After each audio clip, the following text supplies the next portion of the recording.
Good morning, Dr. Megur. This is Dr. Baye from Santo Domingo. How are you this morning? Good morning, sir. I'm fine. Dr. Megur, I will be introducing you. You have an auditorium with 30 residents standing for your lecture, and they all know about you on this side of the Atlantic, and we would like to give you the most candid welcome and in preparation for your presentation. We're delighted to have you on our Star Week presentation. You are our star today, Dr. Megur. It's welcome. My pleasure and privilege to be here.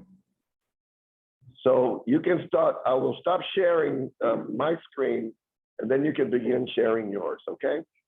Yeah. As per the discussion, I understand this is a training program for the residents. So my selection of talks has been on basics of manual small incision cataract surgery and facoemulsification. So I'll be starting with manual SICS first. And then in between, I have a talk about how to transfer from being a novice surgeon to an expert surgeon. What is the journey like? And then I'll be presenting few cases of facoemulsification. So that is going to be the order of my presentation. And maybe the last 30 minutes or so, we are going to have discussions. You can just throw me questions to ask. I'll be happy to answer. Delighted. The transmission is excellent. Your voice carries well. So we are ready, all prepared.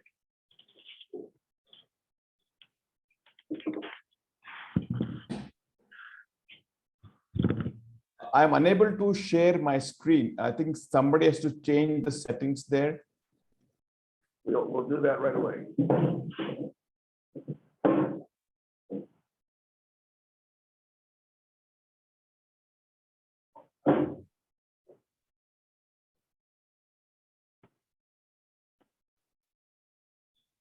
You're now co-host, so you can begin by sharing your.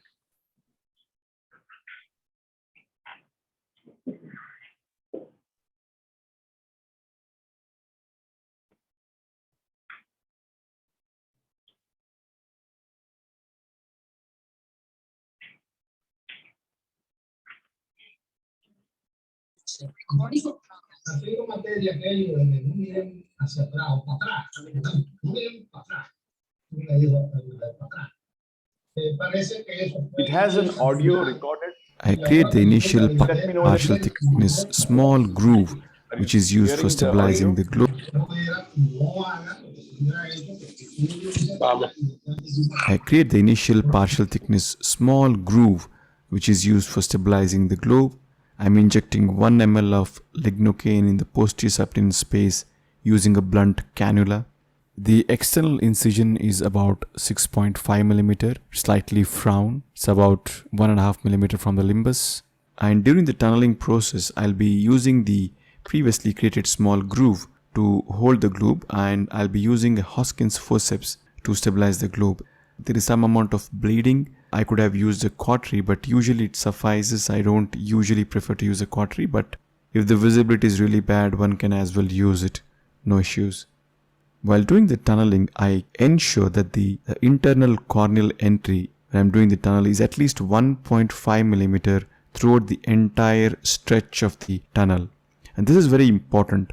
If we have a sufficient amount of corneal tissue before we enter, this ensures a very well-functioning corneal valve, which is integral to the way we construct our wound.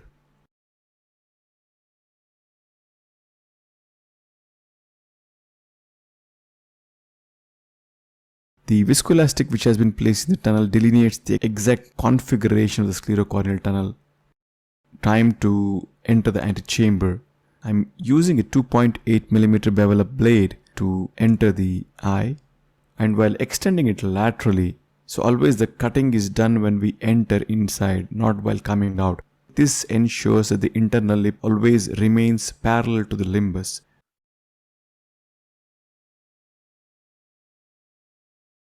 I also curve the cutting edge anteriorly or tilt it up a little bit And this again facilitates in ensuring that the internal lip is always parallel to the limbus. So this is the wound configuration. The external wound is about 6.5 millimeters and the internal wound would be around 7 millimeter. The external is slightly frown shape incision, whereas the internal incision looks to have a smile configuration. I always begin by making a small posterior groove for gripping the globe while I'm doing my tunneling. This is the way I fix my globe. A 6 millimeter long partial thickness groove is created using a 50 number blade. A crescent blade is used to create the scleral tunnel. I begin in the center, go into the cornea for about 1.5 millimeter, and then the tunneling is extended laterally to the left. And please note that the blade will be slightly tilted to compensate for the change in the curvature of the globe as I tunnel in the lateral aspect of the incisions. The scleral tunnel is extended on the other side as well.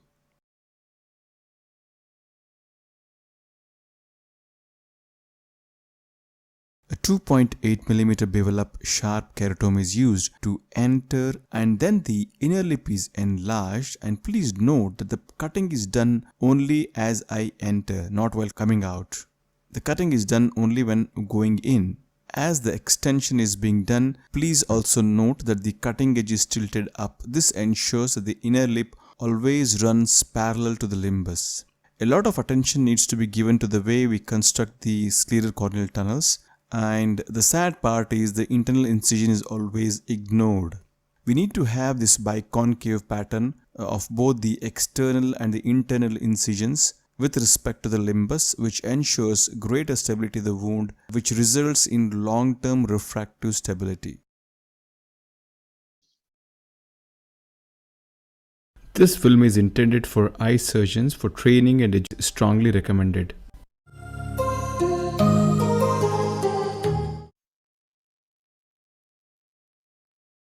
Use of a snare with Megur, and today I'll be demonstrating the use of a snare for nucleus bisection in manual small incision cataract surgery. So as I have been repeatedly commenting that learning to bisect the nucleus is a great way to improve the post-operative refractive outcomes in manual small incision cataract surgery. So once we start doing temporal incisions and learn how to bisect the nucleus, our post-operative refractive results are going to be almost comparable with that of Facoemulsification. So I think it's critical that we learn and master these nucleus bisection techniques. So I have previously demonstrated the in-the-bag bisection technique as well. This is one case where I'll be showing the use of a snare for bisecting the nucleus. The surgery is being done under posterior subtenance anesthesia. I've given 1 ml of lignocaine in the posterior subtenance injection in the inferior-medial quadrant. The conjunctival flap is raised. My aim is to do a 6 millimeter sclerocorneal tunnel. As is customary for me, I make an initial groove just to stabilize the globe there, and then I fashion the external scleral incision and then begin to tunnel. The external incision is slightly frown shape, and the central part of the incision is around 1 to 1.5 millimeter posterior to the posterior limbus. The intracorneal tunneling is continued on either side, and it is at least 1.5 millimeter anterior to the posterior limbus. So this ensures that we have an adequate valve which is be self-sealing and will be secure. Just to remind that again, this is a temporal incision. The rhexis is first completed under the cover of OVD.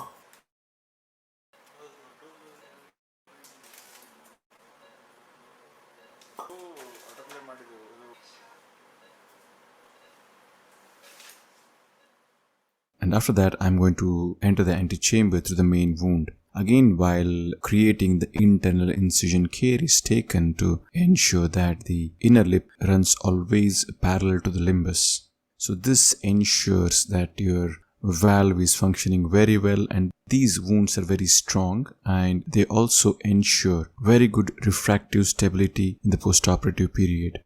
I get asked quite a lot of questions that how can we perform MSICS without having a traction superior rectus suture. As you can see in this case, we are using none, and I don't use any of the traction sutures in majority of the cases. It's not required at all. We need to find some way to stabilize the globe, and you'll find your way So I don't think superior rectus traction suture is required at all, either during wound construction and also during nucleus management itself. Hydrodissection is done and it's ensured that the nucleus is freely mobile. I am using cohesive OVD, that is containing sodium hyaluronate, to maintain the chamber as I am prolapsing the nucleus out. And then using 2 Sinskey hooks, the nucleus is wheeled out of the bag into the antechamber.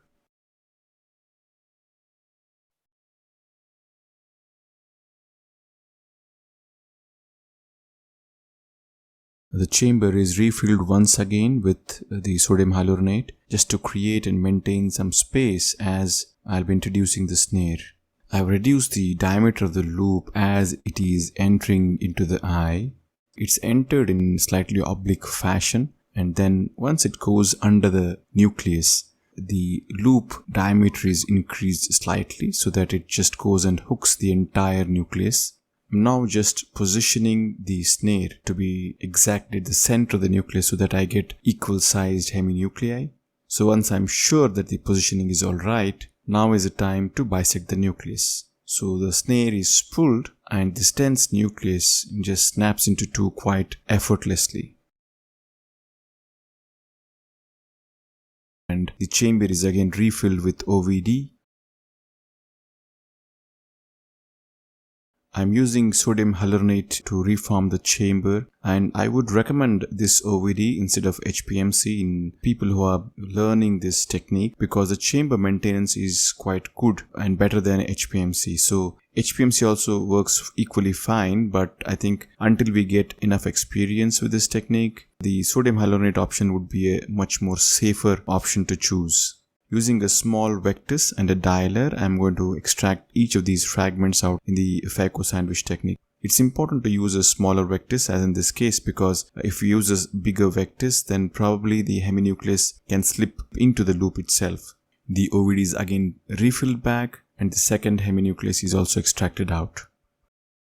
The fundamental goal of us is to extract this nucleus without damaging the corneal endothelium. That should be our primary goal. And we need to take adequate measures, especially when you are trying to learn any new technique. I just want to remind all of you that, whenever we try to learn a new technique, I think we should never forget that, the fundamental goal always has to be protecting the intraocular structures and use whatever ways and means which you can so that we don't mechanically damage the endothelium. Endothelium is priceless. So do whatever you can to maintain the safety of the endothelium. The epinucleus is flushed out and the cortex is being aspirated out. And the intraocular lens is placed into the bag.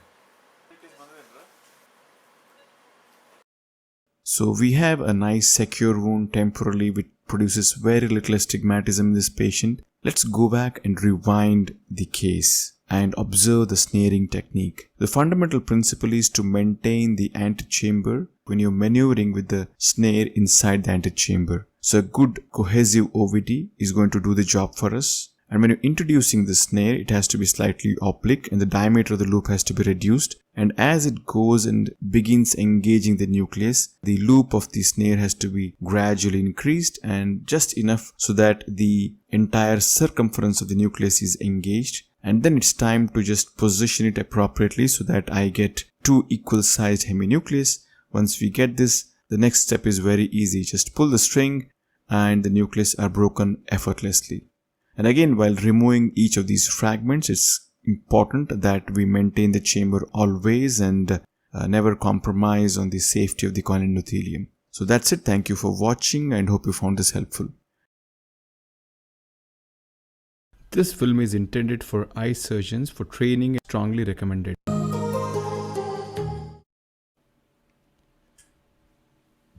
Hi. In this video, we'll learn about nucleus management, which is a critical step during manual small incision cataract surgery. Of course, we do have a definitive surgical goal here, that is a traumatic extraction of the nucleus. The process of managing the nucleus is a two-step procedure. Number one is prolapsing the nucleus out of the bag into the antechamber and then extracting the nucleus out of the antechamber through the sclerocorneal tunnel. Let's see in this case. The nucleus is being collapsed out of the bag bimanually using 2 Sinskey hooks. Then, under the cover of viscoelastic, it's being extracted out of the anterior chamber using the Faco sandwich technique. Now, before we learn the process, let us remind ourselves about our goal of nucleus management. So what do we mean by automatic extraction? Well, it means that protecting the corneal endothelium and preserving the capsular bag during the maneuvers. Let's understand the surgical principles. There are 2 distinct obstacles during nucleus extraction. One at the level of the rhexis, because the nucleus diameter is usually bigger than the diameter of the rhexis. Smaller rhexis, more is the difficulty in mobilizing the nucleus. Number 2 is at the level of the sclerocorneal incision. Smaller the incision, more is the difficulty. The most important take-home message: during the learning curve, our first priority is always safety first. With this priority, we can frame few thumb rules. Bigger is always better. Bigger rhexis and bigger sclerocorneal incisions, at least in the initial learning curve. By following these principles, we can minimize the damage to the corneal endothelium and the capsulozonular apparatus.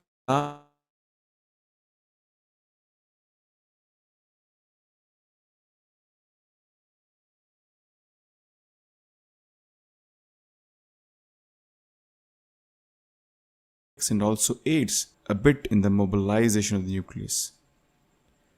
This is the bimanual method of mobilizing the nucleus out of the bag using 2 Sinskey hooks.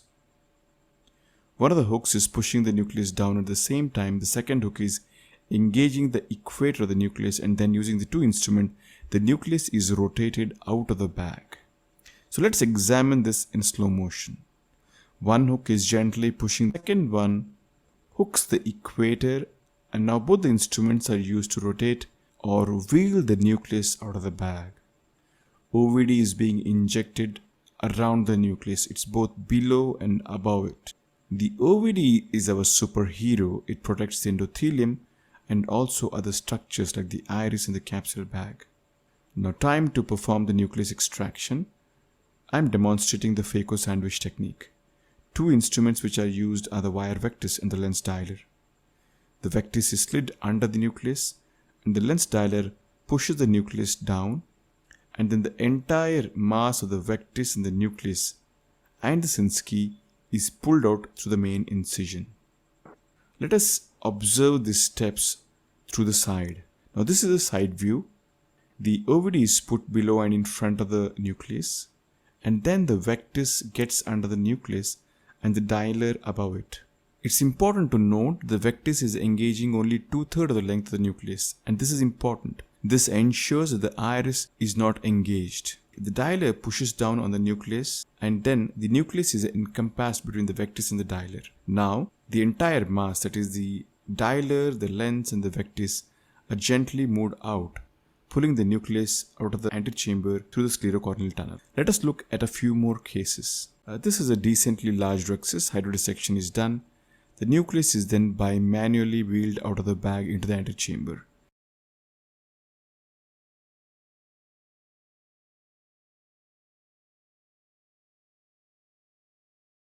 Then the OVD is replenished in front and behind the nucleus, and the nucleus is sandwiched between the vectis and the dialer, and then it is extracted out.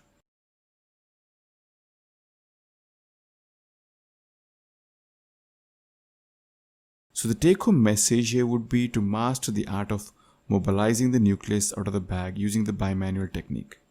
Mastering the bimanual technique comes in really handy and helps us to mobilize the nucleus through smaller rhexis sizes, and also in complex situations such as small pupil, weak zonules, etc. Hence my recommendation would be to master this art of bimanual mobilization of the nucleus out of the capsular bag. Faco sandwich technique would be the preferred technique for a beginner, and later on the surgeon can always graduate to the nucleus division techniques. So that's it. Thank you for watching and hope you found this helpful. Okay, let me just stop here for a moment. And these were the basic techniques of manual small incision cataract surgery. Of course, when you're beginning, when you're constructing a wound, it's advisable that you can use cautery to ensure that the visualization is great. But overdoing the cautery is not a good idea because, we induce a lot of inflammation by using cautery, and it induces a lot of post-op astigmatism. And that's the reason you need to be very judicious in using cautery. If at all you want to use, choose the bleeders only to cauterize and then go ahead and do the wound construction. As far as nucleus management is concerned, it is two-step. One is you need to mobilize the nucleus out of the bag, and then from the bag, you're going to pull it out. So mobilizing the bag, you can do it using just one hook itself. But my advice would be to try to learn the bimanual way, because in that way, we can manipulate the nucleus through the right size rexus. I mean, you can manage the nucleus even through a 5mm rexus in most situations if you master this art. Because eventually we're aiming at a good refractory outcome. For this, the lens centration post-op has to be perfect for a long duration of time. For that, we need to have a rexus which is encompassing the optic all around. Secondly, initially in a learning curve, it's always better to make a bigger rexus, bigger incision to get the nucleus out in an automatic fashion.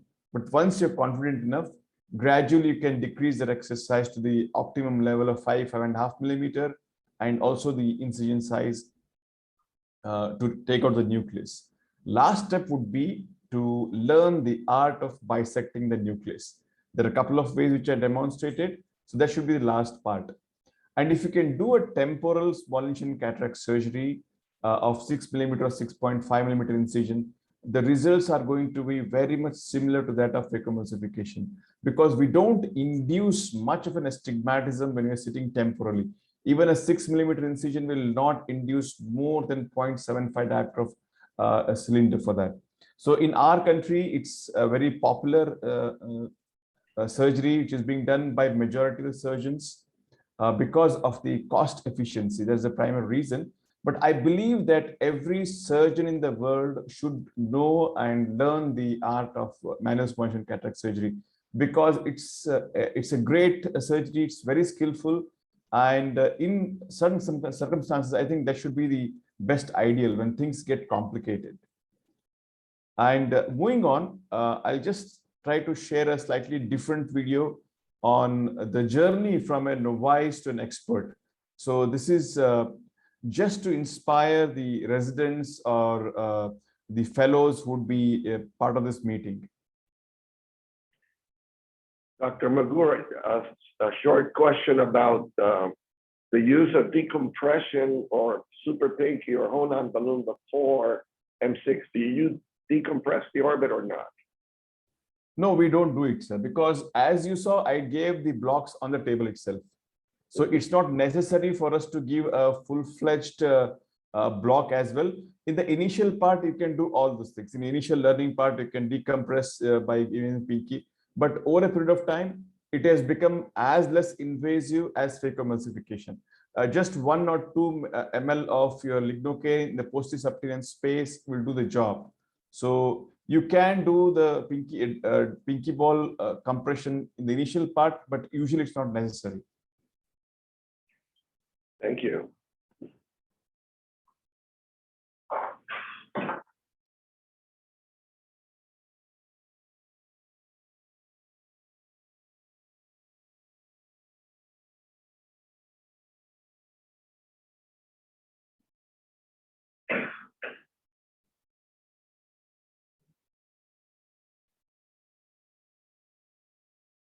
I'm Dr. Deepak Megur.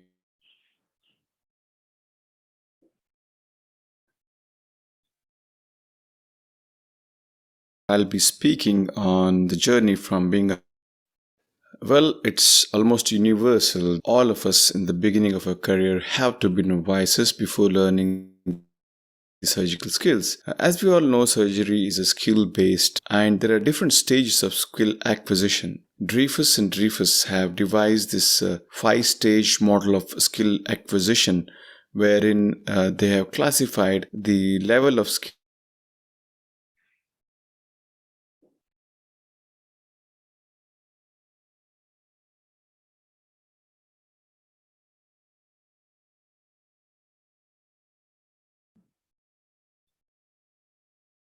and take proper decision changes. This is the classical learning curve where we begin with being unconscious about our incompetence, and the moment we realize how incompetent we are, learning actually begins there.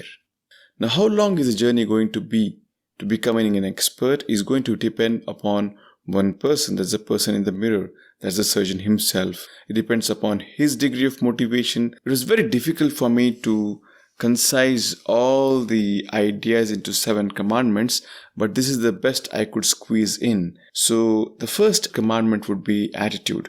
And attitude is everything. Patients' interest and their well-being should be our primary goal. This one principle is going to be fundamental irrespective of whether we are beginner or expert, and it's going to help us in making this decision simpler in every phase of our surgical career. All these decisions, it becomes extremely simpler when we put the first priority being the patient interest and excellent outcomes for them.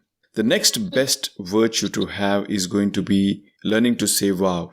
The moment we start appreciating others, we start learning new things. And the most important thing is when we appreciate others and we get inspired. And this one spark is extremely critical.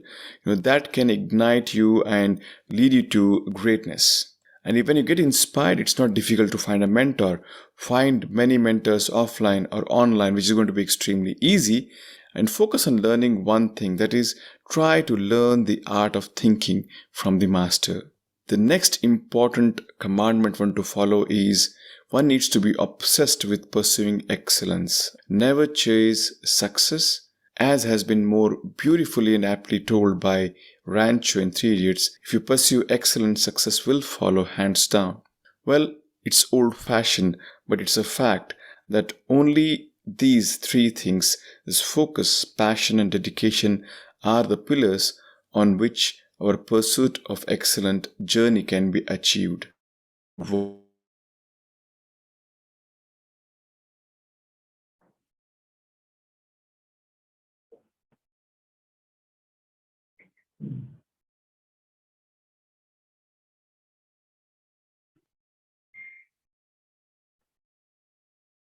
Only the blessed people can learn and do, you're absolutely wrong. There are few exceptions where they may be blessed with something extra, but the majority of us, it's a skill which can be learned and which can be taught. What differentiates the great surgeon is not the hands, but the mind. This surgeon has trained his mind to anticipate things, to ensure that he takes the right decision at the right time. And hence, it's all about training the mind. Surgery is done with the mind rather than the hands. So great surgeons have great minds. Of course, surgery is skill-based, wherein we almost always talk about training our hands to be well coordinated with the eyes and the brain. But the real issue is we also need to be knowledgeable. This gives us enough strength to ensure that we can learn these skills faster. It's important that we keep our eyes and ears open because it's not necessary for us to learn from our own mistakes.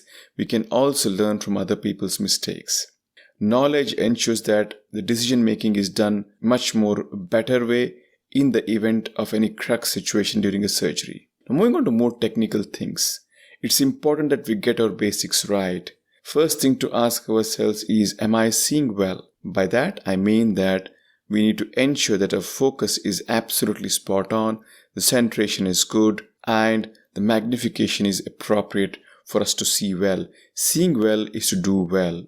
Of course, we need to be absolutely careful in observing how our trainers or teachers are holding the instruments, how they're supporting the fingers, the wrist, and the hand, maximum stability of our hands when you're operating. Of course, the greatest principle to follow is to respect the tissues. We need to be as gentle as possible during surgery because going step by step should be the right approach simply because it ensures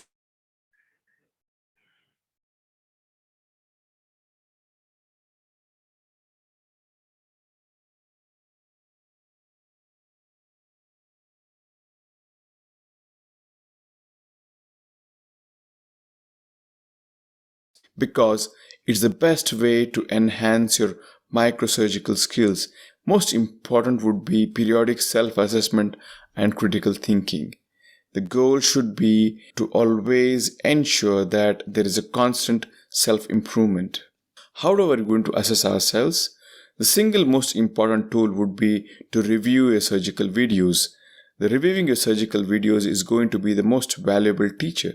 So hence it becomes indispensable to invest in a good recording system from the day one of your surgical practice. If not, at least going back and reviewing your surgical notes is a great way to review. But mind you, always ensure that you keep the cases with complications extremely close to your heart and memory. Never forget them. You can forget the good ones because it's the complicated cases which really teach us more than the good ones. And lastly, never consider yourself an expert because our single most important commitment is to continuous improvement in your surgical skills. There is no end to it. The moment we say that I know everything, then complacency sets in and it's our greatest enemy. So watch out, never say I know. Because the single most important philosophy for life is we want to be better than what we were before. And learning is endless. It's going to continue until our life exists. The moment we say, I know everything, please be rest assured that is the beginning of the downfall of your surgical career. Thank you so much for watching and wishing you all the best. This film is intended for eye surgeons for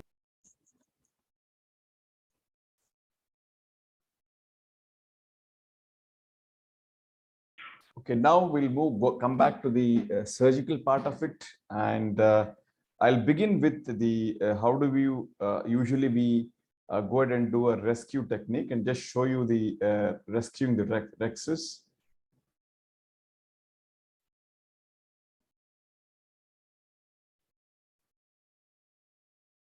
I'm Dr. Deepak Megur and I'll be speaking on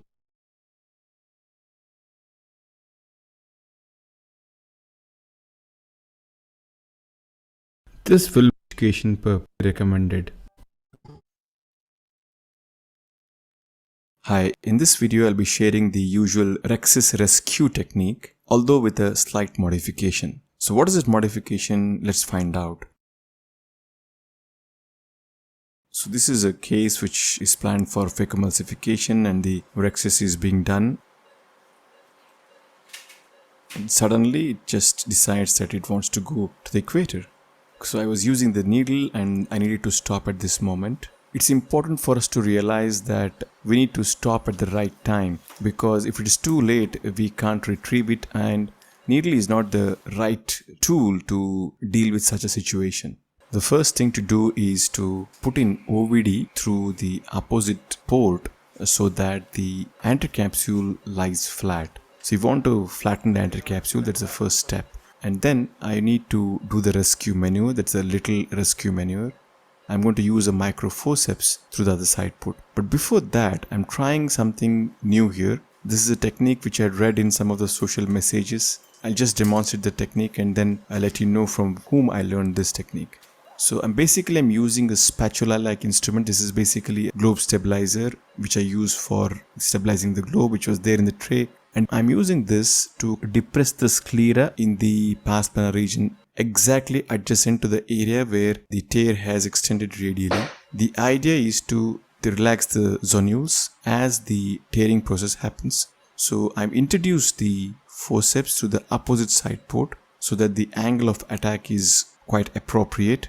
At the same time, the scleral depression is going on. And now I grasp the flap and pull it centripetally. It comes quite easily. Of course, this was possible even without scleral depression, but this is something which I tried and it seemed to work reasonably well. Let me tell you that I learned this technique through one of the social media discussions, and Dr. Rajiv Raut from Pune had proposed this technique. That's what he uses. The idea is to depress the sclera so that the zonules are relaxed at that area. The pulling in of the capsule can be done much more effortlessly. That's the idea. And this was my first attempt and it just came off very well. So I'm going to try it on a few more cases whenever such an situation and opportunity arises. So let's relook at the maneuvers which I've done here. First thing is I've just depressed the sclera adjacent to the area where the rhexis is heading towards the equator. Now you can use a cannula, a spatula, any blunt instrument, just applying gentle pressure over that area. It's going to relax the zonules there, and then using a forceps, the typical little maneuver is being done here. You fold the capsule flat, pull it centripetally. That's it. So this was a small lesson which I learned and I would want to share with you. In subsequent cases, I'm going to try it out in more cases. This film is strongly recommended. How to rescue the rhexis? Let's try to learn from this case. Let me share an interesting encounter. She's a 70-year-old lady, looks a routine case, but she's very anxious. I counsel her and I'm hoping that she'll be fine in a couple of minutes. Usually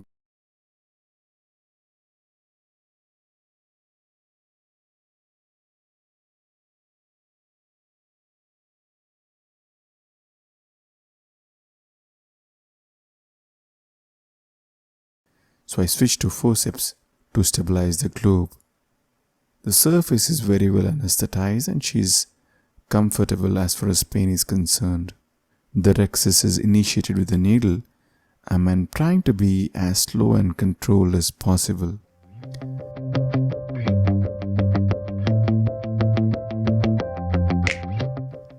I thought it's almost done when she suddenly gives me one jerk and the tear just goes away. Well, it's quite disappointing to see this and frustrating, to be honest. I'm not sure whether this rhexis can be retrieved now. I just want to see it in a better way, so I'm injecting cohesive OVD to maintain the chamber. Please note the position of the cannula as the ovary is being injected. It is placed away from the point of capsular opening. It's important to ensure that the anticapsule is kept flat and not everted.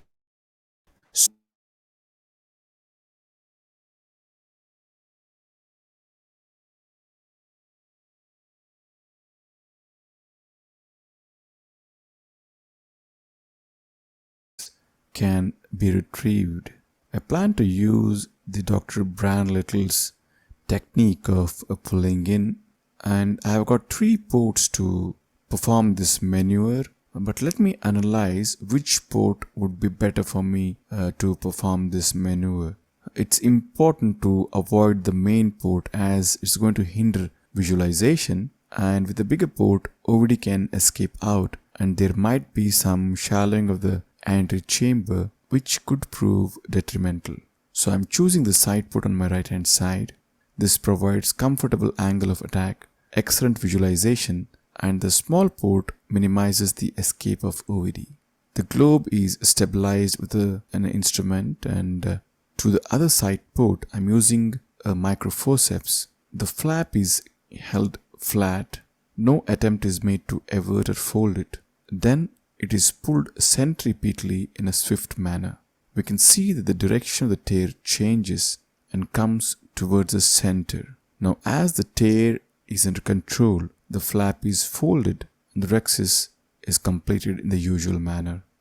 So let's replay and see the footage. The globe is appropriately stabilized, the flap is kept flat, and the forceps engaging the capsule is pulled back towards the center of the eye swiftly in a centripetal direction. This firm and quick movement ensures the change in the direction of the tear and eventually it could be pulled back successfully.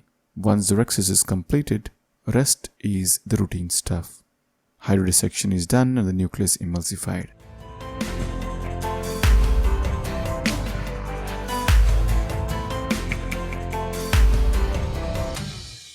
So thank you for watching, and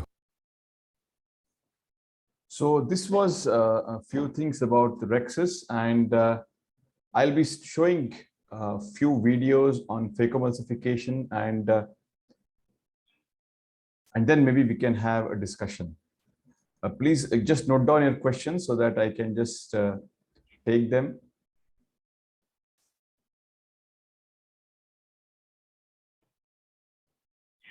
This film is intended for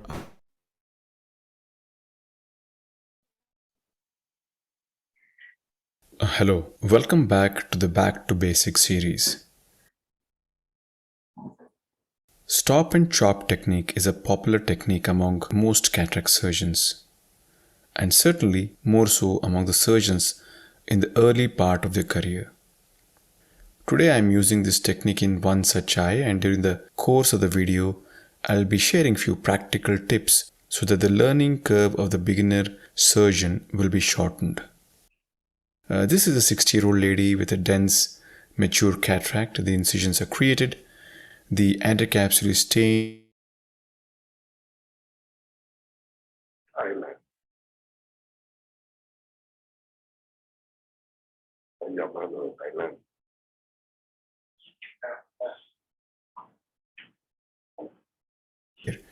So I am beginning to be a little bit more cautious and restrict myself to making a smaller rhexis than what I initially started with. The idea was just to prevent the rhexis from running away. So now we have a smaller eccentric rhexis. I want to decompress the capsule bag before enlarging it. I'm using the phaco probe to aspirate the overlying cortex and loosen the bag.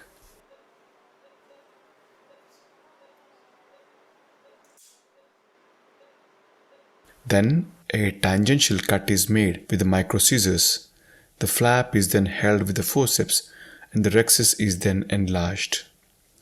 Having a bigger rhexis in such dense cataract does help. Now it's time to phaco. I begin by aspirating the overlying cortex.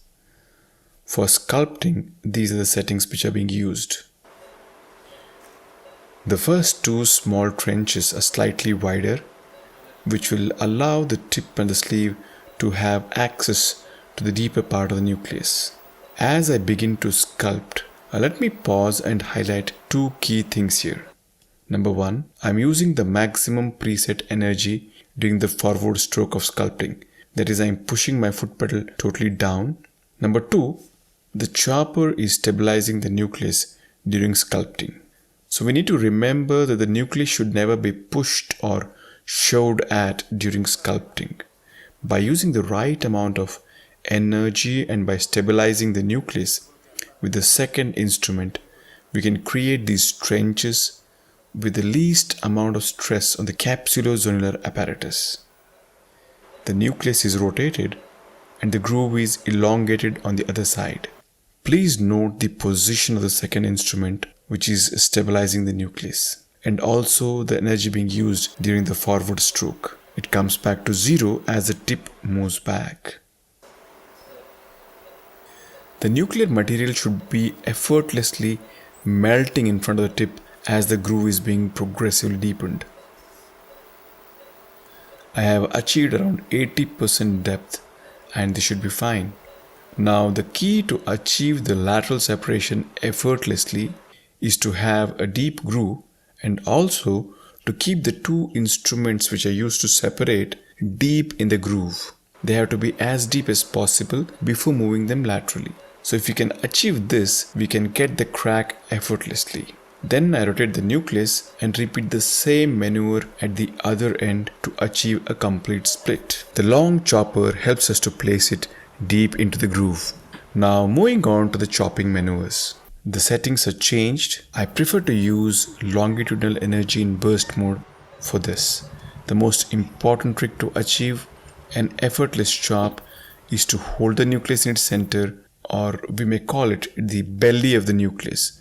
So once we hold it slightly posteriorly, that is at this region in the middle, the grip is going to be very strong and chopping is going to be effortless. Now the most beginners make the common mistake of holding it very superficially, which will make the chopping maneuver inefficient as the grip is going to be poor. So the message here is, if you use the right technique of holding the nucleus, the chopping maneuver is going to be effortless. Ese es el tipo de catata más duro. Hola, buen día. Hola, buenos días. So once I have these 6 fragments, now is the time to consume them. The emulsification of the fragments is a relatively easy step for most beginner surgeons, but few important principles to follow. The amount of energy which is used has to be judicious, which should be low enough so that there is minimal lens chatter. One should always feel that he or she is in absolute control of proceedings. Once you feel you are in control, you become confident of emulsifying the nuclear fragments in a relatively posterior plane, which would be very healthy for the corneal endothelium. Now please note the position of the chopper, which plays the role of a guard, preventing some of the fine fragments from flying away and hitting the endothelium.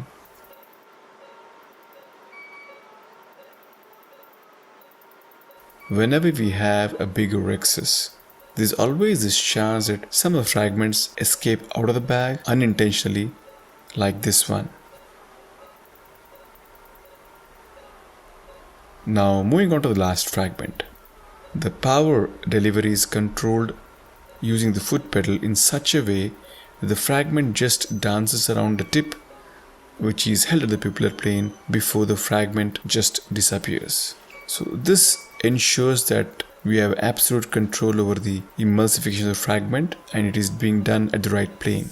I'm using BSS to flush the posterior capsule to loosen out the cortex sticking onto it. There is very little cortex which is removed easily.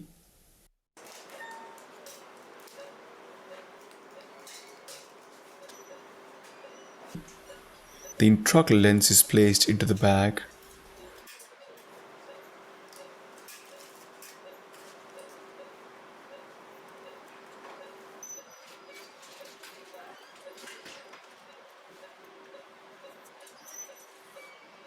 The OVD is removed. The case is done. Thank you for watching.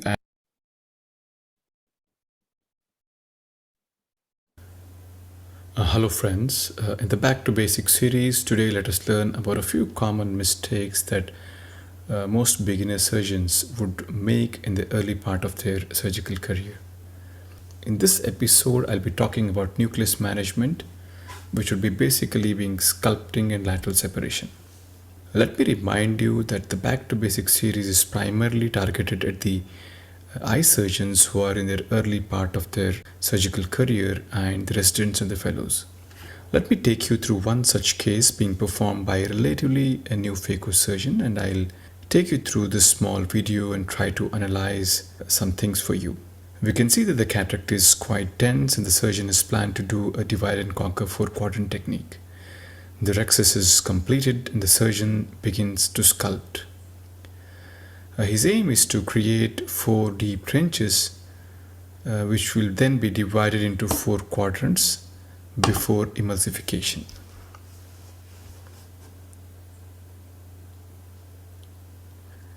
This is the first trench, rotates 90 degrees and then begins the second trench.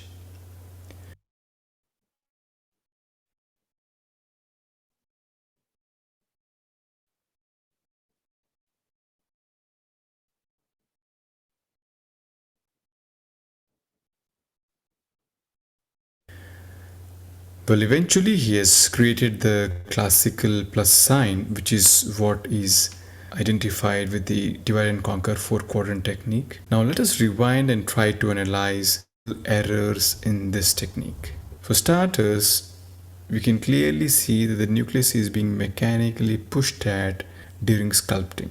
Well, I can attribute 2 reasons for this error. The energy being delivered is not enough for this density of the nucleus. Either the energy set on the machine is low or the surgeon is not pushing the foot pedal completely down, which is what is required for this density of the nucleus. The second obvious error is the second instrument is not stabilizing the nucleus, it is just being held idle there. Stabilizing the nucleus with the second instrument could have made things significantly easier, especially for a dense cataract like this. Now moving on, in the next trench, the surgeon wants to go deeper but is unable to go deep, and instead the nucleus is being pushed at again. We can clearly see that the reason for this is that the sleeve is being obstructed because of the narrow trench.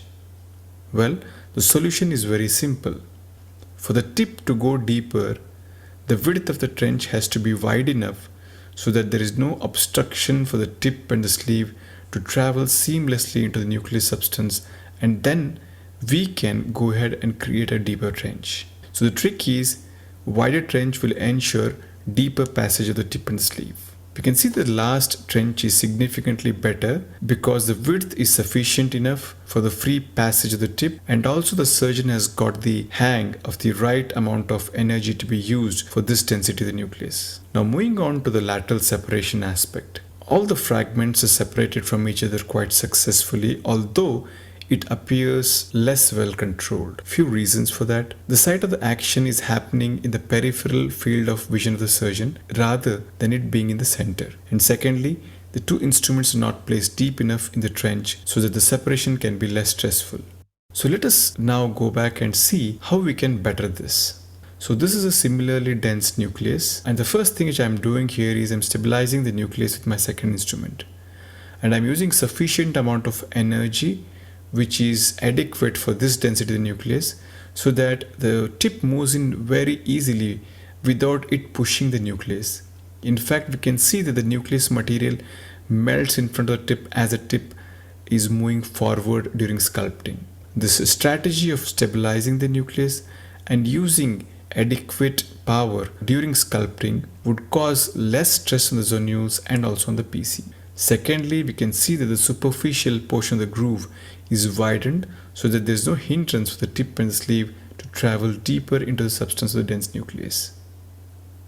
Once we have a wider trench, a deeper trench is so much easier to create, which is very critical in these hard cataracts. Another important practical tip which I'd like to share here is that to create deeper trenches and to laterally separate them, we need to be seeing things very well, because we should have an idea how deep our trench is and where our instruments are placed.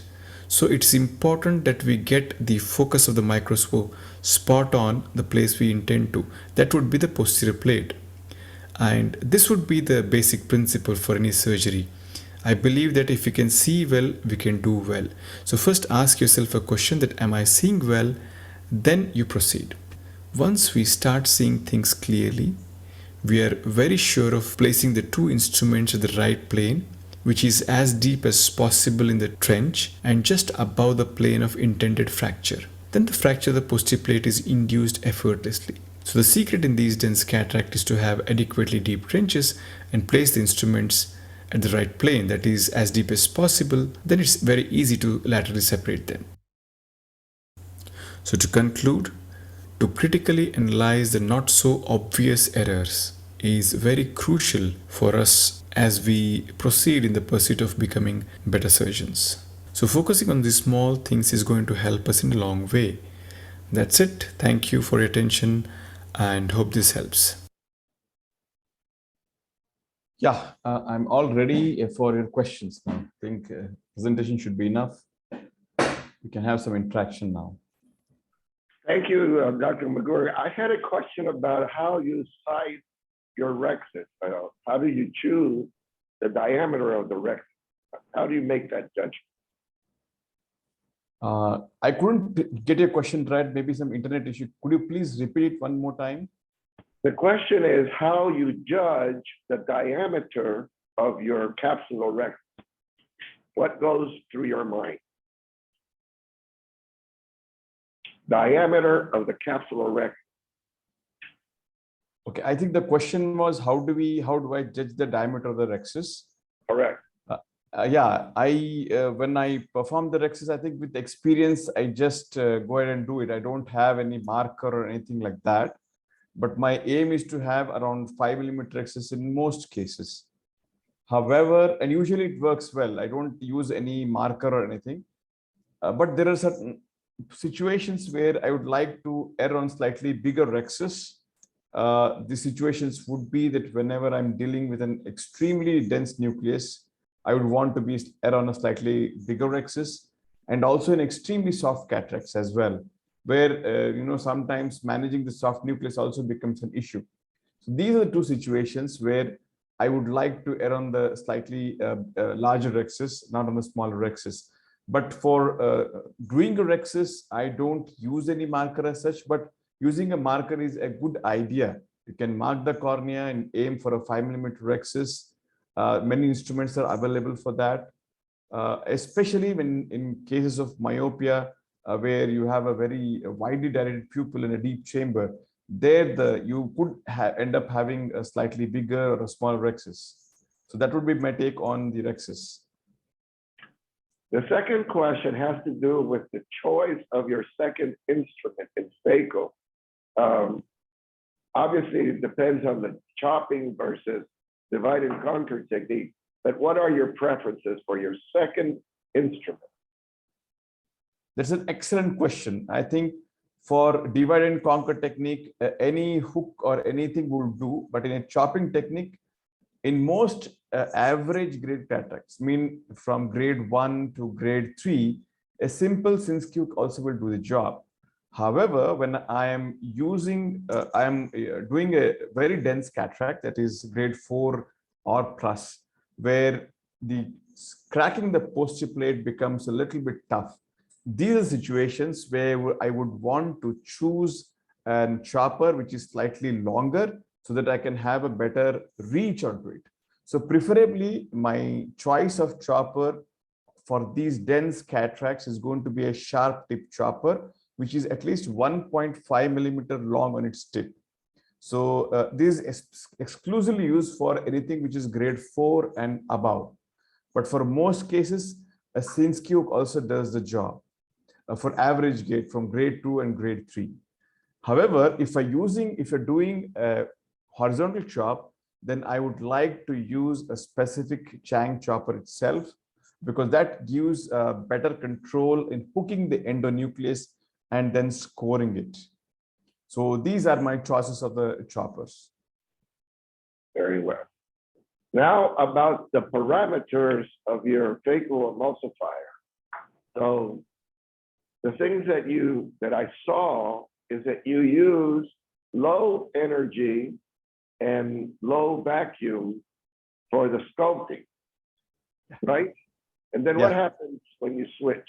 How do you adjust for your second position? Yeah, the idea of using the low settings is when you're trying to sculpt, our goal is to ensure that we just want to shave off the nuclear material. So there is no role of having high vacuum here, because vacuum is a function which we require for holding on to the substance. So in this situation, we're not holding on to anything. So the vacuum is set to as low as possible, and flow rate also is set to as low as possible. The flow is set just to clear off all the debris. So typically you should have a flow of anything between 10 to 20 cc's, and vacuum should be around 100. That should suffice. Now moving on to the next step, where you want to go ahead and chop. We're going to chop. The primary function is to go and grip the nucleus. We're going to grip the nucleus here. Our primary source of this gripping has to be the vacuum. So here flow rate is not so critical. You can set a flow rate of 20 as well, but the vacuum is at the highest what your machine can afford without compromising the chamber stability. So you want to use a phaco energy in a burst fashion, just and punch a hole and then get itself locked into it. And once it is locked in, the hole. So typically I use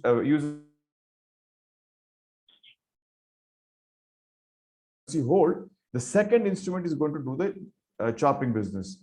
For chop, nucleus is probably the most important event there, and vacuum is the most important initiated tip into the nucleus. What are your thoughts? One is a different ball game. Here we again and rely on the cutting efficiency of the machine. So and then aspirated out. The flow rate and the vacuum. The flow rate has to be anywhere between 30 to 45, and the vacuum is again going to be 500 to 600. And the phaco energy, that would be the best bet here, because the cutting efficiency is exemplary, and the bottle height or the intraocular pressure has to be just enough to maintain the your chamber stability. Now just height or the IOP. In most cases, most standard scenarios, we have a practice of using a bottle height about 80 to 100 centimeters from the patient's eye level for most case scenarios. However, in specific situations, like when you're using in post-polar cataracts, post-vitrectomized eyes, and in myopic eyes, these are the three situations where I would set my bottle height slightly lower and then compensate this by just lowering the flow rate and the vacuum so that the chamber dynamics are not altered. So this is how I set my settings in the cataract in facoemulsification. Now, I saw that your chambers were very stable. And the question is, how do you find your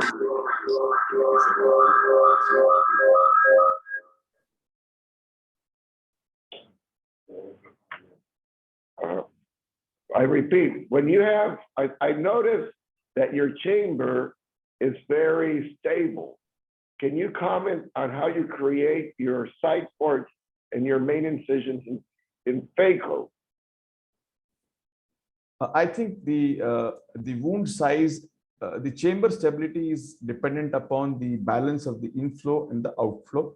The incisions have to be such that it should be snugly fitting. It should neither be too tight so that it is going to squeeze on to the squeeze on the sleeve, which is going to reduce the irrigation, or it should not be too wide to allow egress of fluid out. So my incision is typically what I show in most of the cases was 2.8 millimeter itself, and I use a 2.8 millimeter sleeve only from Alcon, the machine which I was using, and the side port was 1 millimeter. And the bottle height which I used was, in most cases, would be between 80 to 90 centimeters. So this combination of the right length, right width of the phaco incision combined with the right sleeve ensures that the egress of the fluid is not much, and you use the appropriate bottle height. This ensures that the chamber is stable. Dr. Megur, I would like to thank you very much for the delightful lecture, the care that you took to explain the details of both phaco and MSICS. And for your being our star of the week, we are delighted and we hope to have you again. Thank you very much. Thank you. Thanks a lot. Give us a big hand, guys. Thank you. It was a pleasure to meet you all. Thank you so much. Thank you so much.